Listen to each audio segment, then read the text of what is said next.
Welcome, everyone. We'll open up with the serenity prayer. God, grant me the serenity to accept the things I cannot change, the courage to change the things I can, and the wisdom to know the difference. And if you don't know the original version of the serenity prayer, not even the long one that they published today, but the original, the courage to change the things that need to be changed. That's the original version.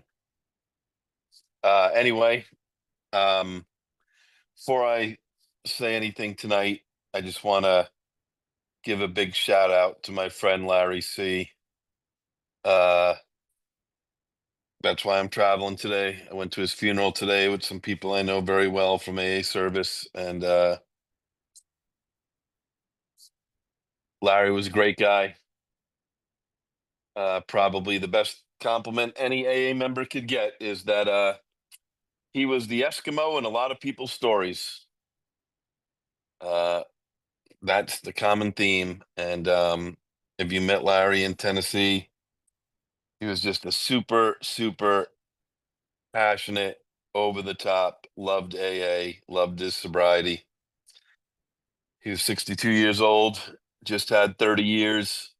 Um, a rough day for sure, but we are lucky to have people like Larry in AA. So we're on the AA group pamphlet tonight. Um, I am not going to read the whole thing to you, just so you know. We don't have that kind of time. But I am going to go scroll through it. I am going to point out some of the things that I think you will find uh, interesting to read more. But before I do that, a little note about last week. If you remember last week when we were talking about Tradition 3, I referred to the last sentence in the 12 and 12. Any alcoholic is a member when they say they are. And someone called in about page 103 of AA Comes of Age, where it doesn't say alcoholic, it says anybody is a member when they say they are. However, I'll give you a little lesson I learned a lot about going to, especially when I was a trustee and a non-trustee director. And I would travel around and someone would get up, they would ask a question, and they would reference a sentence or a half a sentence in a Bill W. letter. I would always go back home and I would email the archivist at GSO and say, hey, is there such thing as this letter of whatever, whatever, of 19, whatever? And here's what I would always find out. It is very easy to weaponize one sentence out of a letter or a sentence out of a book or a paragraph that you like because you hate the other six, so you're not going to read them, or the other six don't help your argument. That would be the case with that paragraph referred to in AA Comes of Age. In fact, the top of that paragraph starts with a desperate drunk. Okay. That's what it starts with. So I would just let you know that, make sure that even you're being fair. Don't weaponize the literature or Bill's words. It has to be the intent of the whole piece of literature, not one sentence. So if you have the pamphlet in front of you, it starts out talking about our singleness of purpose, our single purpose, and the importance of anonymity, which I will stress, it is still half of our name. But I love the introduction. It refers to concept 1. It's on page 10. And it says the entire structure of AA depends upon the participation and the conscience of individual groups. And how each of these groups conducts its affairs has a ripple effect on AA everywhere. Thus, we are ever individually conscious of our responsibility of our own sobriety and, as a group, for carrying the AA message to the suffering alcoholic who reaches out to us for help. So again, the reference that the groups are in charge. Bill and Bob left their role to the groups, not to me, thank God, not to individuals, not to members, to groups. I have a vote at my home group. That's where I have my vote. Um, you know what? I've been getting a question a lot lately, like 3 times in the last, I don't know, probably 2 months. The last time I got it was last week. And I actually talked to that person. The other two were like quick emails, but I do, because it has something to do with the group, I'm going to mention it now because it's a common question that comes up in AA service. Because people like us are always quick to say, one member, one vote, right? Is that what we say? One member, one vote. So what happens?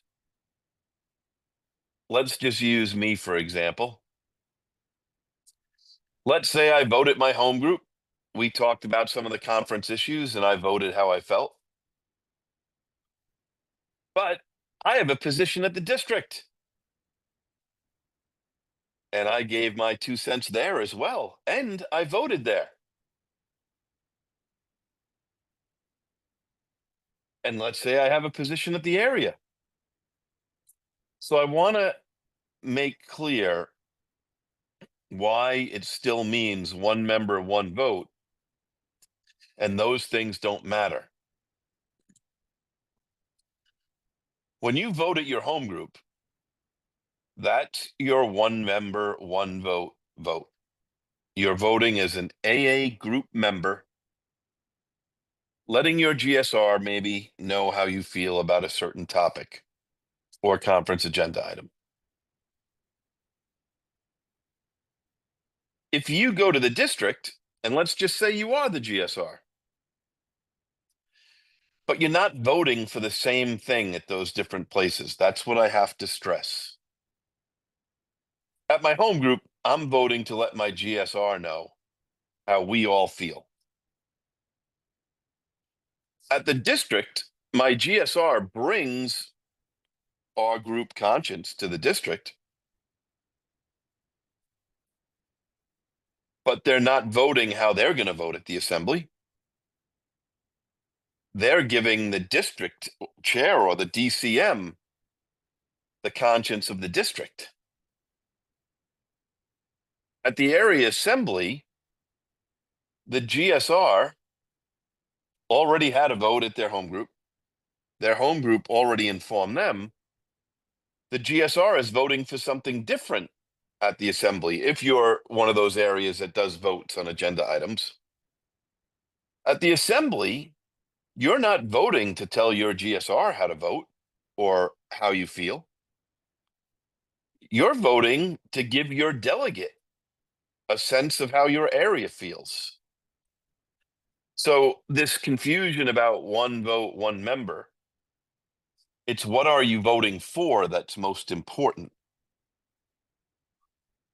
And at those different places, you're voting for different things. Because your GSR or you as a GSR could vote one way at your home group. You could bring that conscience to the DCM, to the district, and the district might even see it the same way as your home group. You could show up for the area assembly, and guess what? The area assembly goes the same way as your district and your home group. But your delegate has the right of decision. You're not voting at that assembly how your area, how your district or your group feel about a certain item. You're giving your delegate feedback to bring to the General Service Conference. That's why it's not multiple votes. So with that, I will move on.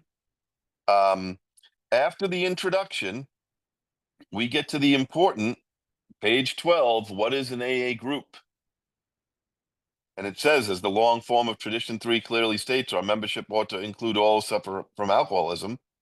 Hence, we may refuse none who wish to recover, nor ought AA membership ever depend upon money or conformity. Some of you might have saw it today. If you didn't, I posted in the uh, Monday night service workshop Facebook group, like all the a sample of rules that existed before the traditions. You give them a read. One group is like, yeah, there might be women with alcohol problems, but we don't let them in AA here. Let's see. Another group says it's okay to have one slip, and maybe we understand if you have two. But if you have three slips, you can't come back for a year. You're suspended for a year. Um, and that's just like a high level overview of the craziness of control that we were doing before the traditions. We love to make up rules. Um,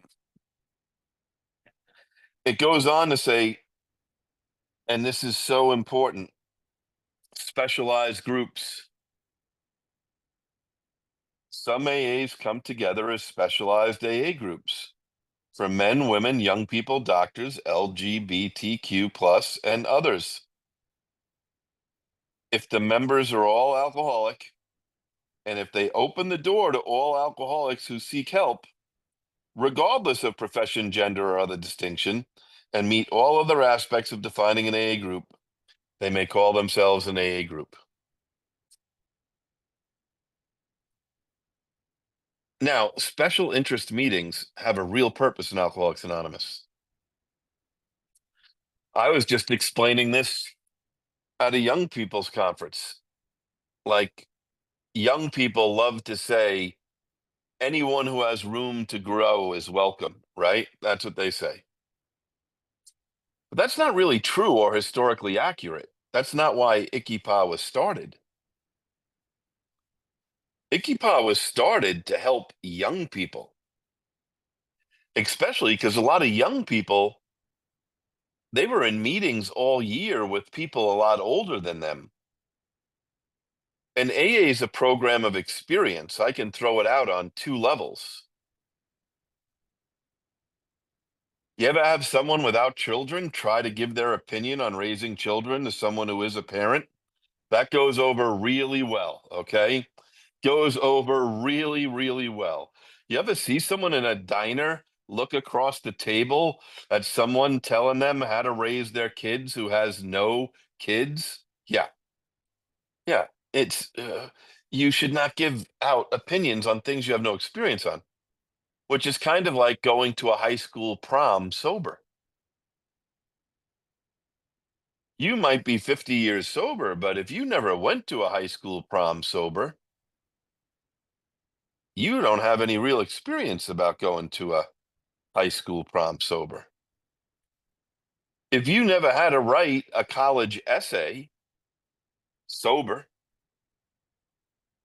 as a teenager, you don't have any experience with that. Or how about going to live in a dormitory or a frat house sober? No different than the whole parent thing. Special interest groups absolutely provide a great purpose in Alcoholics Anonymous. The program's not different, same 12 steps. The people have to be alcoholic, but yet there are certain things in their similarities about their special interest that they bond over. Now, the one thing young people are good at is they don't care who comes to their meetings. But most of us know stories of when at a men's meeting or a women's meeting, somebody hasn't been let in, or somebody is, been selectively. You ever been in a men's meeting or a woman? I've never been in a woman's meeting, but I've been in a men's meeting when, you know, a woman walks into the meeting location, you would have thought the warrant squad just came in with a SWAT team, right? You ever see that happen? Like the wrong gender comes in? Like, oh my God. Like the truth is, the line is very clear. if the members are all alcoholic and if they open the doors to all alcoholics who seek help. And those come in different versions, by the way. There's the newcomer who's dying, just needs to get to a meeting. There's, how about this person? How about the person with 25 years who just got word that somebody in their family is suffering stage 4 cancer? And they travel 1,000 miles across the country to a place they've never been before sober. Probably, if it's a family member, a place they did a lot of their drinking. The only people they know there are people they used to drink. Like, people like that who show up at a meeting are just looking for help. And there's a responsible way and a none. I mean, I've seen tons of men's meetings that have let women stay. I myself travel a lot for work the last 25 years. I've shown up at a women's meeting. I've shown up at a LBGT meeting. Um, most of the time, the woman will just give me a meeting directory and say, "Hey, this is a women's meeting. We just want to let you know." No one kicked me out, but they were pleasant and told me where to go. But we're not talking about me on a work trip. I don't have 3 days and I'm not there because someone has stage 4 cancer. Have I wanted to be a fly on the wall at a women's meeting for like 35 years now? Yes. But that's not what it's talking about. That doesn't qualify of needing help. Okay. Being a fly on the wall does not qualify. But we just have to make sure that we understand that about special interest groups. And then it goes on to another important thing on page 12. Is there a difference between a meeting and a group? This has been a big controversy lately because a trustee said at Narasa that there is no difference between a meeting and a group, that they're all gatherings. And he went so far to say is we should get rid of this distinction of a meeting and a group. They're all gatherings. That is not what our literature says. That's all I can say. It's not what our literature says. Our literature says this. Most AA members meet in AA groups as defined by the long form of our third tradition. However, some AA members hold AA meetings that differ from the common understanding of a group. These members simply gather at a set time and place for a meeting, perhaps for convenience or other special situations. The main difference between meetings and groups is that AA groups generally continue to exist outside the prescribed meeting hours, ready to provide 12-step help when needed. Now, it says AA groups are encouraged to get listed with GSO, but that's kind of a problem in today's world because if you try to get your meeting or listed with your local intergroup, a lot of intergroups won't do it unless you have a GSO group number. So we have lots of meetings that have GSO group numbers. Meetings are not evil, are not bad. In fact, we would probably be a lot better service-wise if we recognize what was a meeting and what was a group. Sometimes a lot of lunch meetings are meetings, lunchtime meetings. You come in at 2 minutes to 12, you leave at 1 o'clock, and you race back to the office or wherever you came from. But you judge a meeting by what happens between the preamble and the prayer. You don't judge a group by what happens between a preamble and a prayer. Groups have meetings, but you judge a group by what happens between the prayer and the preamble. That's the difference. If you say that a meeting starts with the Serenity Prayer and closes with the Lord's Prayer, and you all know I don't care what prayers you use, none of my business. But for my example, what happens between the Serenity Prayer and the Lord's Prayer is a meeting. What happens between the Lord's Prayer and the next time the Serenity Prayer opens up a meeting at your group? That's the group.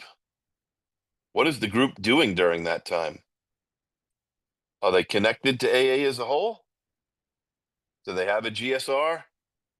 Do they have a central office or intergroup rep? Are they supplying any people to do service at the district? Do they do any kind of CPC or PI work? Do they gather together and celebrate each other's anniversaries or for fellowship? Those are all things that a group does. Um, it says, how do you become a group member? The answer here is the only requirement for AA membership is the desire to stop drinking, tradition 3. Thus, group membership requires no formal application. Just as we are members of AA if we say we are, so are we members of a group if we say we are. That is a big step. If we were on the NFL right now, a flag might go in the air and they would call offsides or maybe even encroachment. See, people at the top of the triangle are not supposed to tell people at the bottom of the triangle what to do or how to do it. It's the other way around. And here it does seem like this literature is saying that anyone's a member of your group if they say you are. However, the long form of the fourth tradition says that your group does have jurisdiction over local issues. Some groups have different guidelines around this. Some groups you have to tell the secretary, not the day of the business meeting, but a couple of weeks before at the last business meeting that you've decided to join the group. Some groups just don't allow anyone to vote. And the fourth tradition seems to back them up that they can have a little structure to their group. And then we get to the famous, I mean, page 12 and 13 could almost be its own workshop in the AA group pamphlet. We go from what is a group to special interest to meeting in a group. And then we go to the difference between open and closed meetings. This is the conference approved literature about open and closed meetings. That means it's the group conscience of AA as a whole, United States and Canada.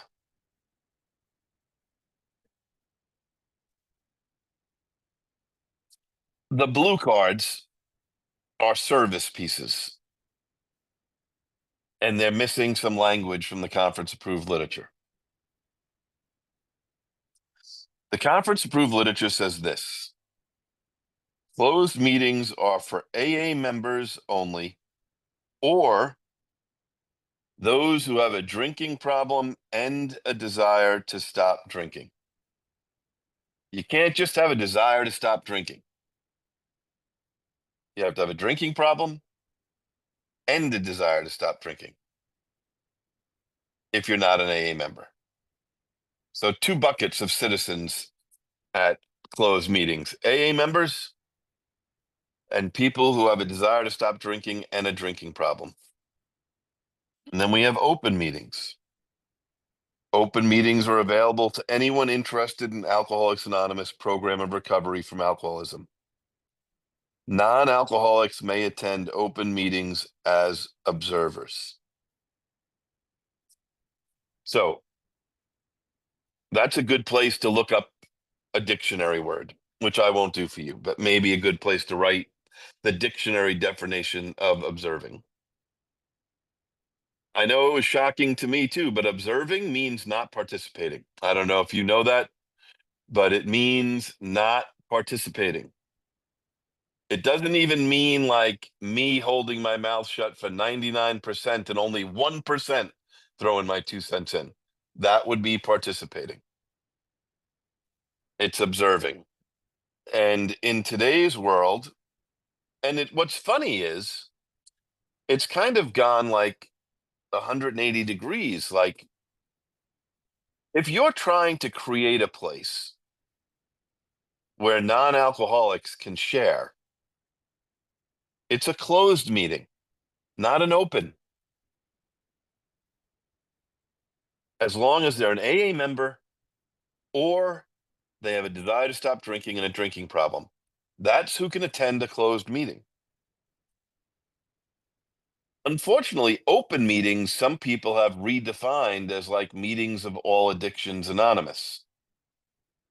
And it was never supposed to be that way. If I could steal a line from my good friend Jimmy D in Texas, like open meetings are supposed to be our showcase to the world. That's where we're supposed to be on display. And that's where sometimes Al Anon members, if you have an old school Al Anon sponsor, they're going to tell you you have to go to an open speaker meeting, an AA open speaker meeting. That's where sometimes a family member might go. That's where physician's assistant students and nursing students and medical students and probation officers and judges sometimes, that's where people go to learn about Alcoholics Anonymous. That's where the responsibility of the chairperson in picking speakers is so important, because you don't know who's going to be in that room. And it might be the only reflection of AA they ever get, might be that open meeting. And,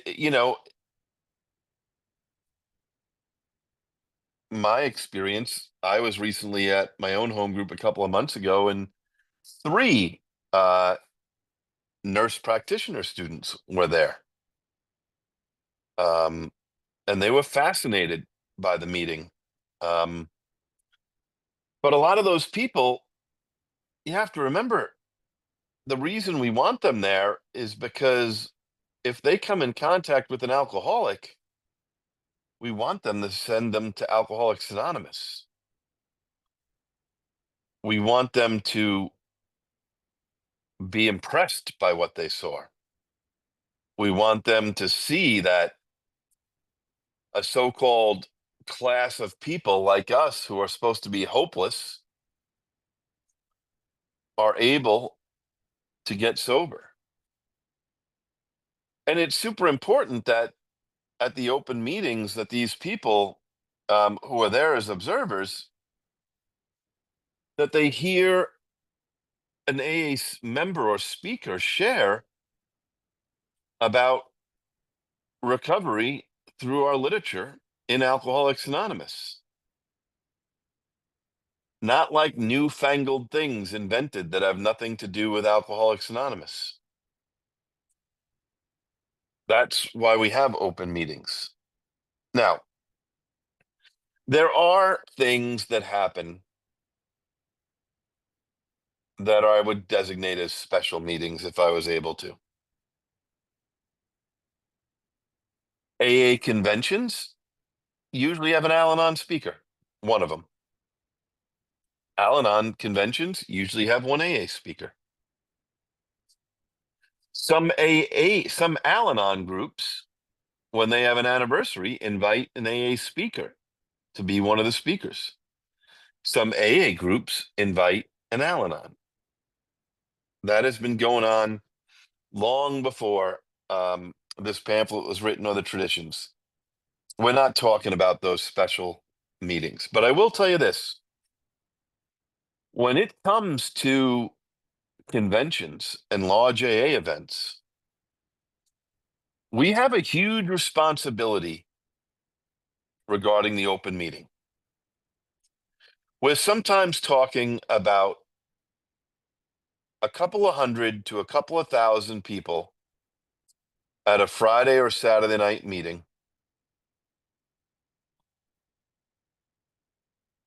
Sometimes we're talking about family members that are not alcoholic, spouses, parents.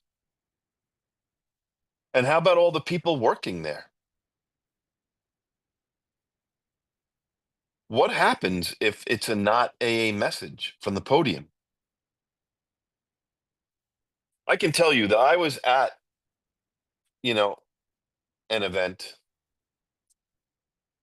where a father and mother who were there to support their daughter because I guess their daughter for a year had been telling them about their service on this AA convention committee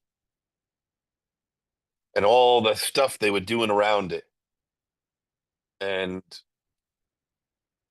when you're the parent of a teenager or a young person dying of alcoholism, you don't care what they're doing. All you know is they're sober. Like, it is a big relief. But I saw a, a mother and father walk out because the speaker got too sexually graphic from the podium. That is not telling your story in a general way. Shock value has no purpose from an AA podium. We don't use shock value. And I think about that because what I'm always worried about is the non-alcoholic who just attended your local AA speaker meeting or the big convention in your town, after they leave that meeting, the next time they run into an alcoholic who's suffering from alcoholism, based on what they witnessed there, would they refer that person to AA? And I think we all honestly know that we have probably witnessed some things every once in a while where somebody would definitely not send somebody to AA. Mm. So we have to be very careful when it's an open audience. It goes on next to talk about what kinds of meetings do AA groups hold. Each group should be autonomous, our fourth tradition says, except in matters affecting other groups or AA as a whole. So predictably, each meeting held by thousands of groups has its own imprint. The most common types of AA meetings are discussion, whether closed or open. I know that drives people crazy, myself included sometimes. Like, the first thing it does is suggest open discussion hell, right? Um, but it says the most common AA meetings, and then it says uh, background from meetings derived from AA literature, and then it gives a bunch of speaker meetings, beginner meetings, step tradition or big book meetings, AA and grapevine meetings, service meetings. Your group should have the meetings that work for your group. Period. End of sentence. Not my business, not anyone else's business. What works for your group? There's all different kinds of meetings, but I will tell you this. There is one type of meeting that does not exist, and that is a Zoom meeting. There is no such thing as a Zoom meeting. Just like one of the meetings I went to as a teenager was at St. Joseph's Church. My mother's Al-Anon group was there too. There is no such thing as a St. Joseph's Church AA meeting.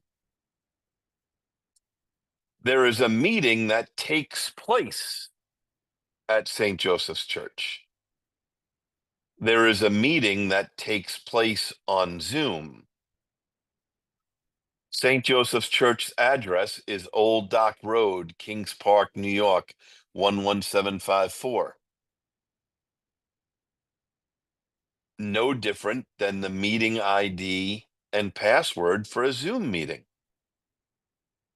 Now, we've gone way over the top with some groups or even areas or intergroups that won't post the Zoom IDs.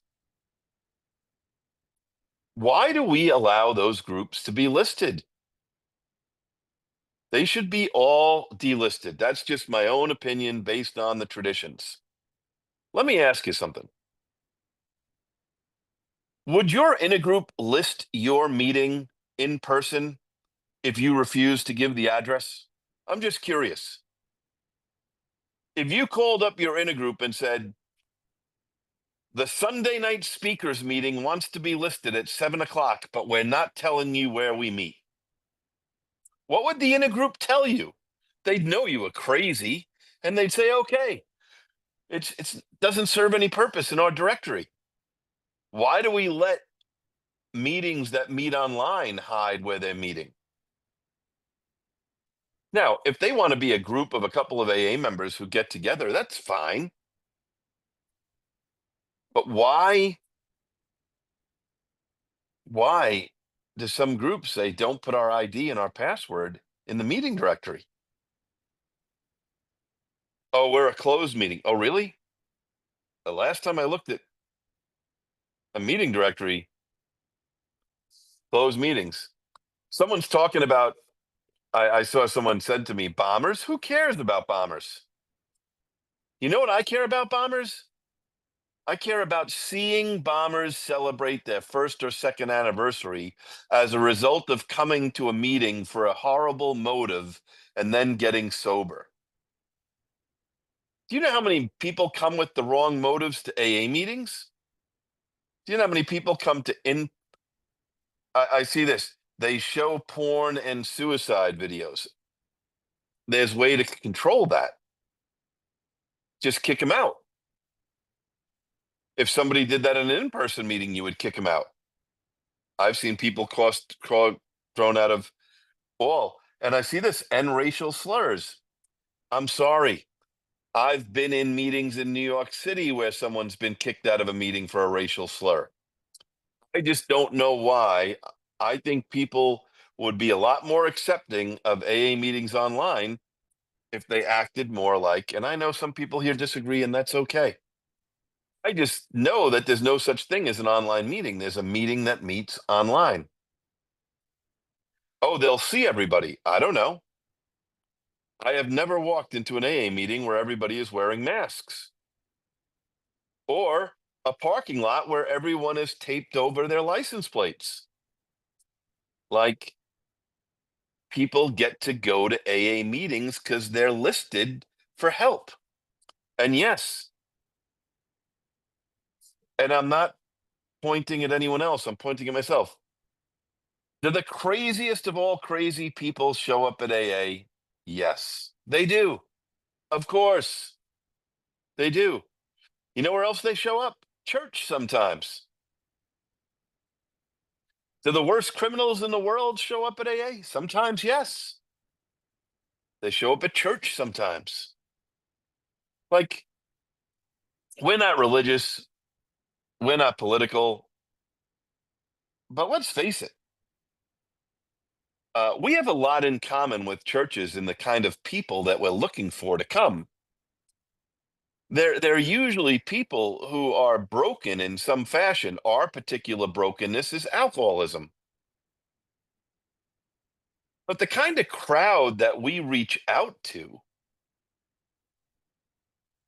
I mean, I'm just saying it. You're not getting like the valedictorian class, like the last 40 valedictorians from your high school. Sometimes we get a valedictorian, but often not, you know? I mean, it sounds so elitist to me. We're not going to let people who come in who have a GED or have too many DWIs or, God forbid, like, and I'll say this because I recently had to say this about corrections. And my statement is not political whatsoever. It's based on current America. Some states have decided recently to start carrying out capital punishment. We have some states in our country that have had people on death row for many years, and they had a halt on capital punishment. But now capital punishment is being carried out. It's been in the news the last couple of months. I don't care how you feel about the death penalty, none of my business. But I've had to explain to some AA members who became close to AA members who are on death row Like, you really got to think about if you are cut to do that kind of service. Like, are you really made up that you can bring the message to someone who is sentenced to death? And if that sentence is carried out, are you going to be able to keep AA separate from any other opinion about what is going on there? And that is a very difficult personal choice. A very difficult personal choice. But AA doesn't have an opinion on the death penalty. And AA doesn't have an opinion on the crimes that were committed by the people who committed them. I'll tell you what we do have an opinion on, and a lot of years evidence of.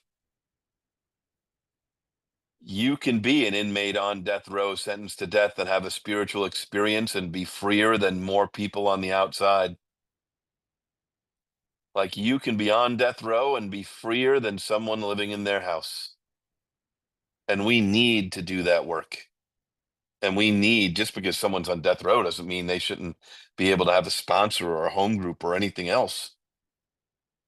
But again, we're human. Um, again, for the people who don't like what I said about online meetings, I just want everybody to be able to find a meeting or a group.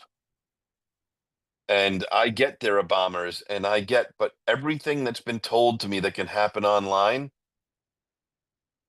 I can tell you one thing that hasn't happened online that has happened in regular AA groups. No one's been shot and killed through a Zoom screen.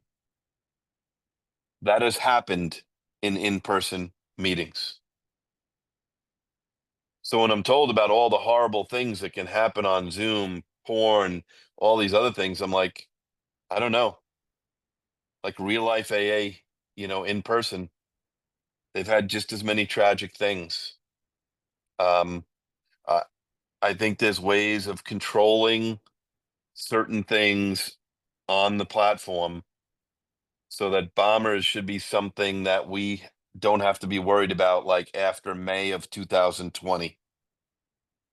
After May of 2020, we should have had a handle on bombers. But I tell you, every anniversary meeting I go to, I am waiting. It has not happened yet, but I know it's going to happen. Somebody is going to say the first time they came to an AA meeting was as a Zoom bomber. Do you know how many people have come to AA meetings to get a cup of coffee or to get warm, had no intention of ever getting sober? And the next thing they know. So it goes on to talk about suggested AA meeting procedures. Here's what I'm going to say about that. Have a good structure. Don't have too much structure, but have enough structure for your group and the size of your group. That may mean written kind of guidelines or bylaws. All I can tell you is, if your group structure is not working in your business meeting structure, reach out to someone who's from a group that's doing okay and take a look at theirs. I'm not here to tell you how your meeting should be structured. It goes on to say, traditionally, most AA members through the years have found it important, and I know this is going to be a shocking statement, to belong to one group they call their home group. One group. And not one in person and one online. One group. One group and go to many meetings. But I'm telling you, if you are out, and I know anyone here tonight is active member of Alcoholics Anonymous. Do you know how many times you could probably ask someone that you meet in AA, what's your home group? And they tell you the name of a meeting that you know is not a home group,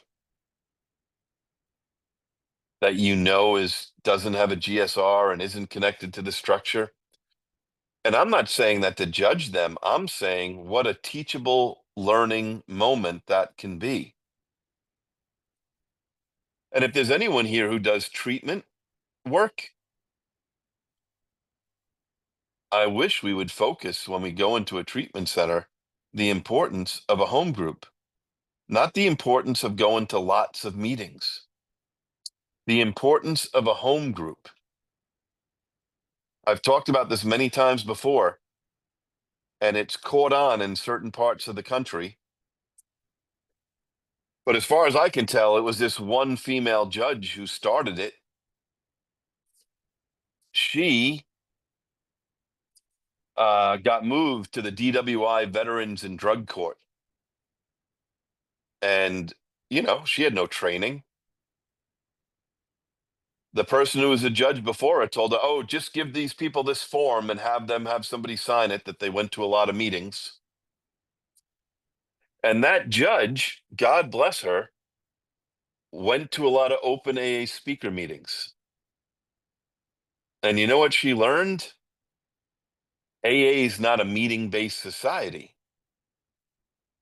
It's a literature and step and tradition-based society. And after a year or two, she got rid of the sheets. And she instead gave each person in her court that was an alcoholic one form. And it just asked a couple of questions. What's your name? What's your sobriety date? Do you have a sponsor? Yes or no? Do you have a home group? What is the name of your home group? What step are you currently working? What service position do you have at your home group? And that judge told a bunch of us in an interview, she knows from the answer to those questions in 10 seconds with a person in front of her if they're in AA or around AA. She said that all sheets do is tell you that somebody's around AA, going to a lot of meetings.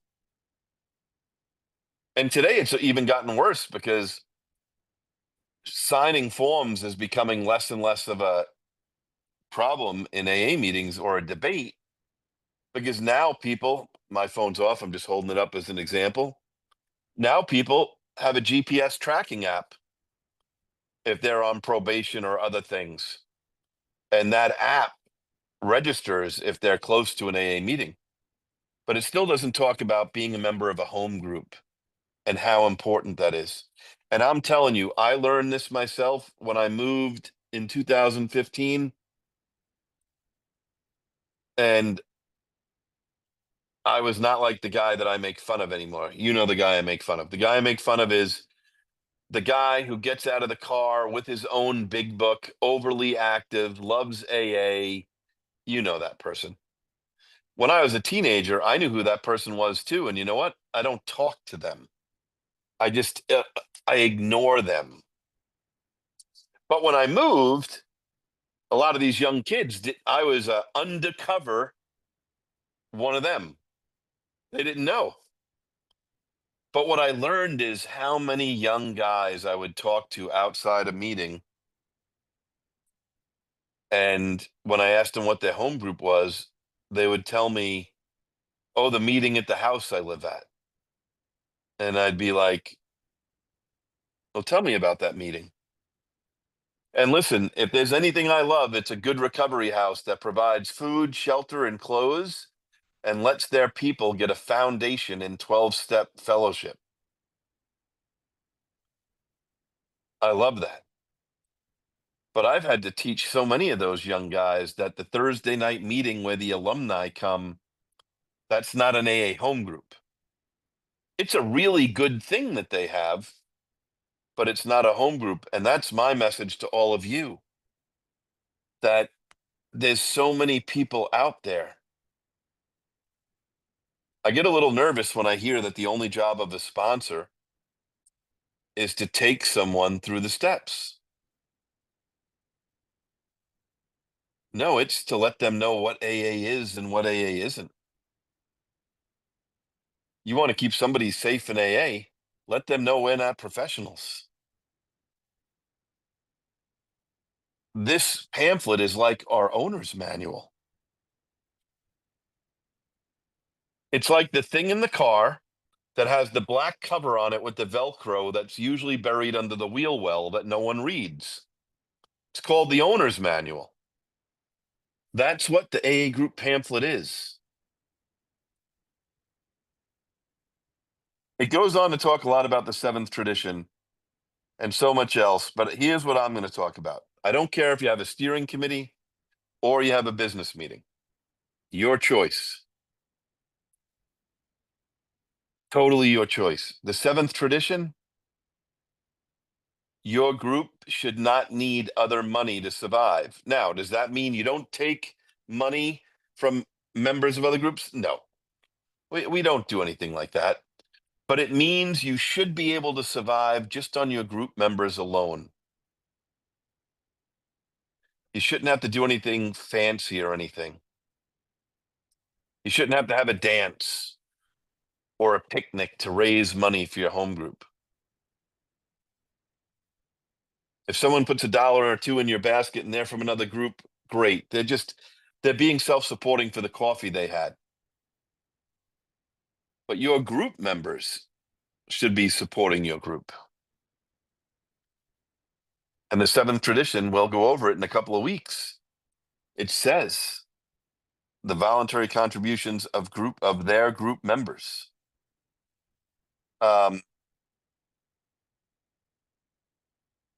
Hold on one second, because I lost my spot. I want to talk about group inventories quickly. They're super important. Super important. They have a bad habit of becoming like, I don't curse in AA, so they become complaining meetings where people complain.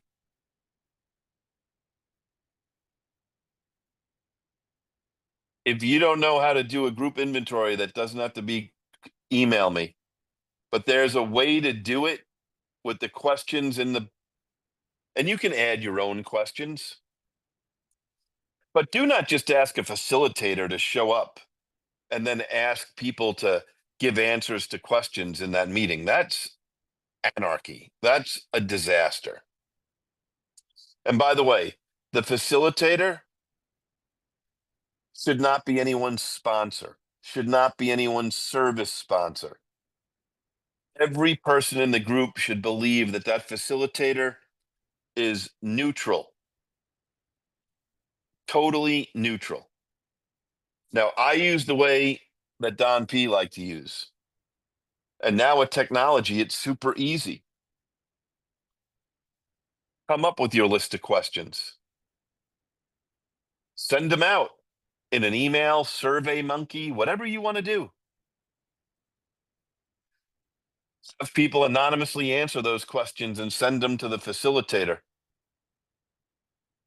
The facilitator should then treat that like a fourth step, like hearing a fifth step when they get together with the group. Like the facilitator can realize all the patterns, the most important thing. What are the patterns?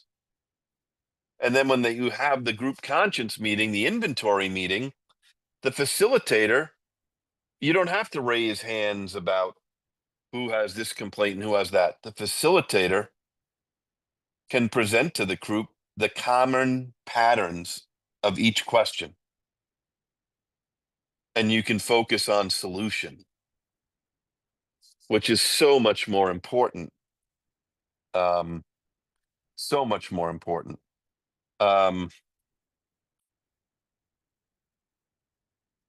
Informed group conscience, if you don't know what it is, it's defined in the AA group pamphlet.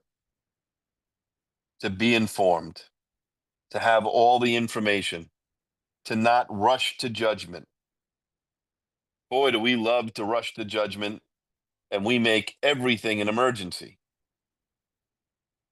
There are really few emergencies in Alcoholics Anonymous. There's important things about naming the AA group. We don't name the group the name of the building we meet in, because that's kind of too much affiliation. We stay away from religious names. We should have rotation among our positions. And we should have a good relationship with the community, but not an affiliated relationship. So I'll give you a perfect example, a little suggestion. I've been to many anniversary meetings of groups that meet in churches. Most churches are proud of the AA groups that meet there. And they're glad to let AA meet and charge them rent. Some groups like to ask the priest or the preacher or the rabbi, can she or he come to our anniversary meeting and just talk for like 5 minutes? There's nothing wrong with that, as long as you talk to them about our traditions before you let them speak for 5 minutes. Where that goes down the wrong path is when a priest or a preacher or a rabbi can't help themselves and say, we would love you to come on Friday night Bible class. We would love you to join our congregation. We don't do that. And we have to make sure we stay far away from that. But what an opportunity to educate the outside world a little about our traditions and about why it's so important. More people return to church in AA because they were allowed to come up with their own conception of God in Alcoholics Anonymous. I know some very religious people who are sober. They all have one thing in common with me. They all tell me, Billy, if I was told I had to believe this about God when I first came to AA, I would have never stayed. But AA gave me the time to develop my own. But we have to make sure that our group does not look like it's affiliated with where we meet, whether that's a church or a recovery house or a treatment center. So as you can tell, I love this pamphlet. I'm going to answer some questions. Let's see. All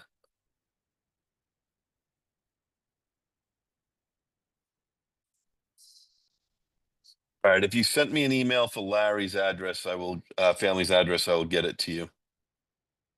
Have you heard of a time, I think it was in the 80s, when Weight Watchers started suggesting 12-step recovery and OA was still fledgling outside of California? Persons with food addiction began attending AA with a desire to stop drinking because of the calorie consumption. I heard that some old-timers lost his mind. You know what? I know some good OA meetings that are big book based, though. And, I think we should do all we can to help with our experience with the steps for people who have other problems.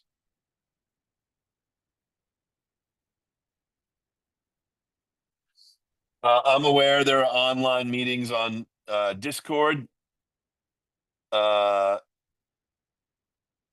WhatsApp, GoToMeeting, WebEx, Skype. Yes, that's why I said there's no such thing as a Zoom meeting. Uh, some people are traumatized by seeing porn. Many men don't understand this is about safety. I totally get it's about safety. I totally get it's about safety. But I think the alcoholic is the person we have to watch out for the most. I know that there are certain places that have trigger warnings in meetings now that you can't talk about certain things. But to me, that's a sponsorship thing. If we're talking in a general way about alcoholism and our alcoholism, I get the porn can be traumatizing. I get all of that stuff, and I'm not saying any of it is okay. I think it is a little insulting to say that, but if you're a man, what does it say? I can't understand this is about safety. I don't know. I was the one who made the motion for the safety card um, against an audience of old timers who did not want it. I want every AA meeting to be safe. Every AA meeting. All I'm saying is you can compare an in-person meeting to an at-a-person, to an online meeting, um, about how you handle things. I know somebody who has been, I know this is being recorded, but listen, I know of a case where someone engaged in sexual activity with themselves in an in-person meeting in front of others where the police were called. I know that was traumatizing to people in that meeting. So to insinuate that I think porn's not traumatizing, it's crazy.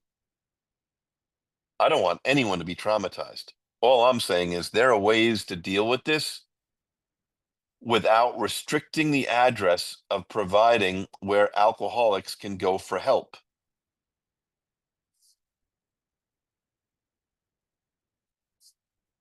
Let's see. Is it fair to say that those groups that choose to meet online can look to other groups that successfully meet online to get help with working controls and working their meetings? Yes, I think it is fair. I think it's very fair.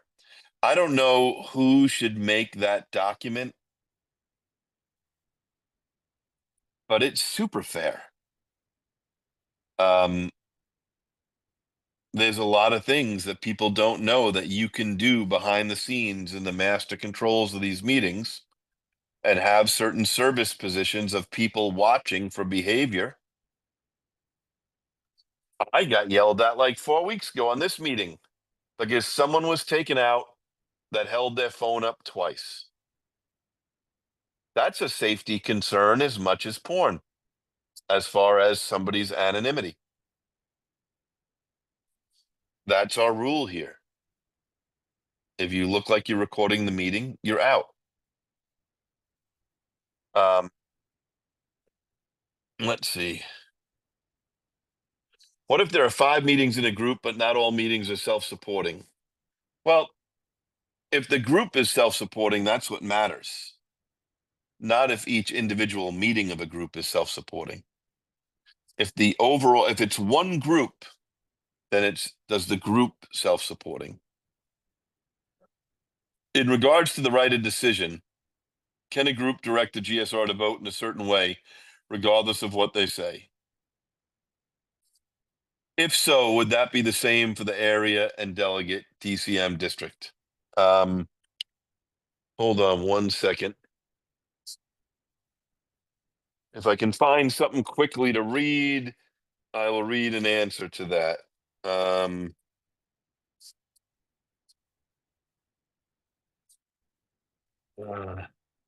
all right. 1, 2, 3, 4. Fifth paragraph, page 9, concepts. Concept 3. For example, knowing that theirs is the final authority, the groups are sometimes tempted to instruct their delegates exactly how to vote and upon certain matters in the conference. Because they hold the ultimate authority, there is no doubt that the AA groups have the right to do this.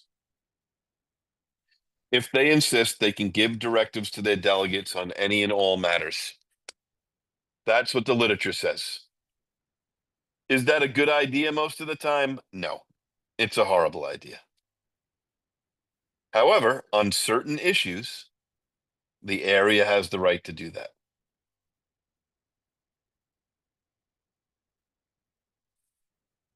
In regards to meetings getting listed at GSO, can a meeting make a contribution to GSO without a group number? Yes, anybody can make a contribution to GSO. You're just assigned a number. You don't have to participate in the service structure to be an AA group. What are your thoughts on Recovery Church? Are you asking me? I would imagine that per the 12 and 12 and the long form of Tradition 10, I'm pretty much here right now as an AA member. I do not have my civilian hat on. I have no opinion on Recovery Church. It's a total outside issue. However, we also have a obligation to our members to keep Recovery Church out of AA. That means if you're speaking in an AA meeting, in a general way, if you mention your church or your religion or yoga or sound baths or ashrams or God knows what else, there's nothing wrong with that. That's your personal story.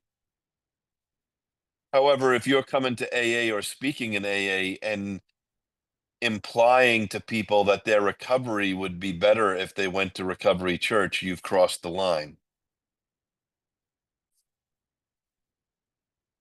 Let's see.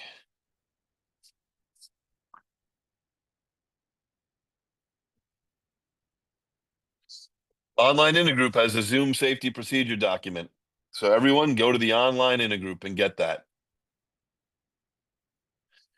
How do you feel about traditions being broken and not followed at AA conventions and roundups and stuff? Yeah, it's a problem because a lot of newcomers go to those events and it sets a really bad example.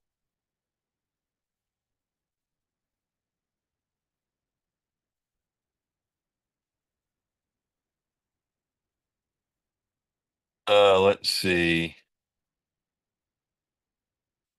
Should an area treasurer be acting as a district chair? Um, I would hope not, but I don't know what's going on in that area or at that district, and it's probably not my business.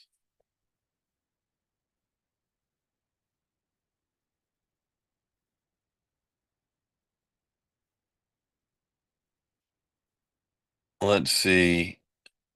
Tradition 3 says any two or three gathered for sobriety can call themselves an AA group.